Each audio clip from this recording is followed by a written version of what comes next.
of saying no to all those things that would tempt a pilgrim away from the path of good. It goes on for 3 days. Each pillar must be stoned, not necessarily struck, but stoned 7 times. This is the scene, the Jamarat, where a number of accidents have happened in the past. A number of people have lost their lives in the crush, you know, the mass of people that occupy the space.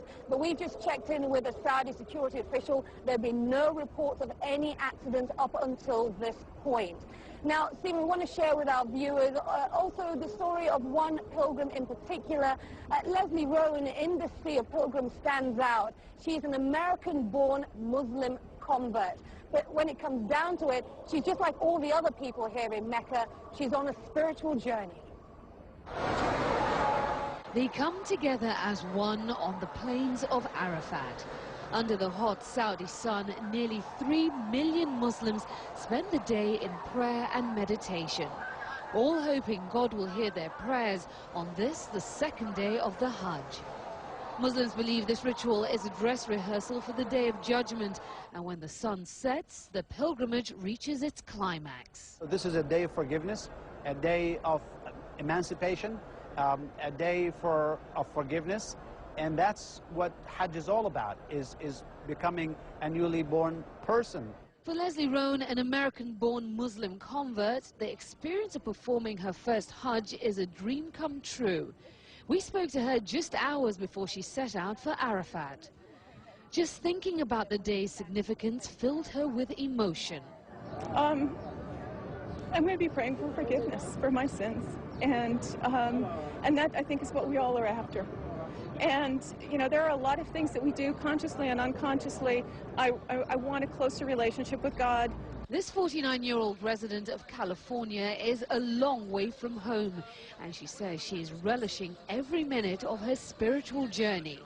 But she admits performing the ritual of circumambulating the Kaaba is at times physically overwhelming. There are times when you have to kind of put down that spiritual piece of it and just focus on staying safe. She converted to Islam 3 years ago because she'd grown dissatisfied with Catholicism. In Islam, she says she found the connection to God she'd been yearning for. Every Muslim who is financially and physically able is required to perform the Hajj at least once during their lifetime. While other Muslims agonize about when to actually make the trip, Leslie says it was an easy decision for her. Back home in the US, as she made her final preparations for her trip to Mecca, she explained why. It's a really great time to go. It's winter in Saudi Arabia, so it's probably only 95 degrees during the day. And I'm very excited about going. So it's something I've wanted to do ever since I converted. But the Hajj is not simply about getting closer to God. Over the course of this 5-day religious gathering, Muslims from all around the world will also be striving to get closer to each other.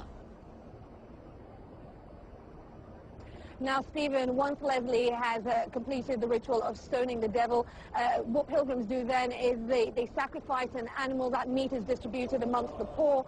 They also cut their hair. Then they head back here to Mecca to go around the Kaaba another 7 times. That's called the turning or the tawaf. Back to you, Stephen. I'm impressed that you were able to find her, because I thought the whole point of this was to have her just like everybody else. The pilgrims wear the same white. They all recite the same prayers. You know, they all undertake the same rituals, showing that they're all the same before God. You managed to pull her out of a huge crowd.